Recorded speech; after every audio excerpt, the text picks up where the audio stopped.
Welcome to Tales of the Damaged, where we explore the lives of those who walk the darkest paths. Today we're telling the story of Aileen Wuornos, a woman whose life was a storm of pain, survival, and tragedy. Known as one of America's rare female serial killers, her story is more than a list of crimes. It's a tale of heartbreak, resilience, and a world that failed her.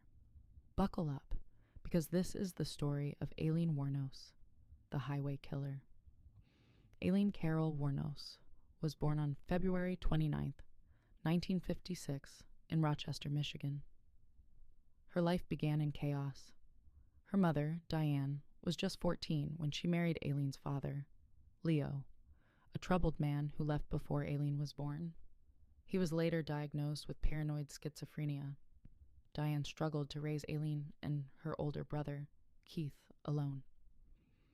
By age 4, Diane gave up, leaving the children with their grandparents, Lori and Britta Wuornos. But this wasn't a safe haven. Aileen's grandfather was reportedly harsh and abusive, and her grandmother often looked the other way. As a young teen, Aileen faced unimaginable hardship. She traded favors for small necessities like food or money to survive. By 13, after a traumatic encounter, she became pregnant and was forced to give up her baby for adoption. Her grandparents then cast her out. Aileen, barely a teenager, was now homeless, hitchhiking, and fending for herself. Picture it, a child alone, learning the world is a cruel place. Aileen's early years taught her to trust no one and fight to survive. By her 20s, Aileen was a wanderer, moving from state to state, living on the margins. She was tough, shaped by years of hardship, but she longed for connection. In 1986, she met Tyria Moore, a 24-year-old maid at a bar in Daytona Beach, Florida. The two fell in love, and for a time, Aileen found a spark of hope. Aileen and Tyria lived together in low-budget motels and trailers, scraping by on Aileen's earnings from odd jobs and hitchhiking. Tyria dreamed of a better life, and Aileen felt the weight of providing for them. She started taking bigger risks, working along Florida's highways.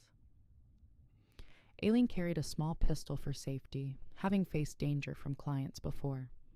It was her shield in a risky world. But in late 1989, something changed. Survival turned into something darker. On December 1st, 1989, a body was found in the woods near Clearwater, Florida.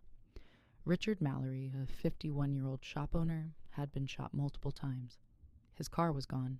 Police didn't know it yet, but this was the first of Aileen Wuornos' victims. Over the next year, 6 more men, David Spears, Charles Carskadden, Peter Seams, Troy Burris, Charles Humphreys, and Walter Antonio, met similar fates. All were middle-aged, met along Florida's highways, and found shot. Aileen's approach was consistent. She'd meet men while hitchhiking, then end their lives, take their cars, and leave their bodies behind.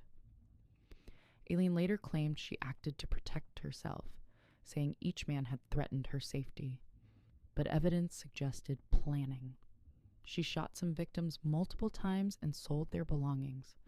Was it self-preservation or something more deliberate? The media dubbed her the highway killer, a woman breaking every stereotype of a serial killer. Aileen fascinated and shocked the nation. By mid-1990, police were closing in. Stolen cars linked to Aileen were turning up, and witnesses described 2 women, one resembling Aileen, near the crime scenes. Tyria, her partner, grew nervous and urged Aileen to stop, but Aileen continued. On January 9th, 1991, Aileen was arrested at a biker bar in Port Orange, Florida, after a traffic stop involving a stolen car. Tyria, hoping to avoid trouble, worked with police. She made recorded calls to Aileen, urging her to talk about the crimes. In those calls, Aileen's voice was raw, emotional. She tried to shield Tyria, saying, "I did it all alone. You're innocent." But her words confirmed her guilt. Aileen was charged with 6 counts of first-degree murder. The 7th victim's body was never found.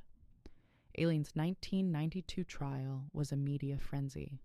A female serial killer was unheard of, and the public was riveted. Aileen took the stand, her voice shaking, insisting she acted to save herself. She spoke of a lifetime of abuse and betrayal that shaped her distrust. The prosecution, however, portrayed her as a calculated predator. While her first victim, Richard Mallory, had a troubling past that lent some weight to her claims, the jury didn't believe her story for the others. She was convicted and sentenced to death for Mallory's murder, with 5 more death sentences to follow. Her case sparked debate. Was Aileen a product of her tragic past, pushed beyond breaking, or was she a killer who used her pain as a defense?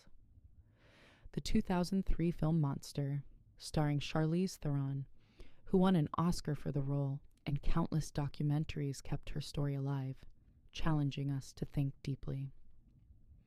Aileen spent a decade on death row, her mental health declining. She eventually fired her lawyers, dropped her appeals, and requested execution, saying, "I'm ready to go. I did what I did." On October 9, 2002, she was executed by lethal injection at Florida State Prison. Her final words were strange. "I'll be back, like Independence Day with Jesus, June 6th. Aileen Wuornos' story forces us to face hard truths. She was a victim of a brutal upbringing and a broken system, yet she took 7 lives. Her life asks us, what happens when pain festers, when society turns away, and when survival turns to vengeance? She once said she hated the world, but also spoke of regret, of wanting love, of wishing for a different path. Aileen Wuornos' story isn't black and white. It's a reflection of our failures and our fascination with the broken. Thanks for listening to Tales of the Damaged. If this story resonated, hit that like button, subscribe, and share your thoughts in the comments. Was Aileen a victim, a villain, or both? Tell us what you think. Until next time, stay curious and stay safe.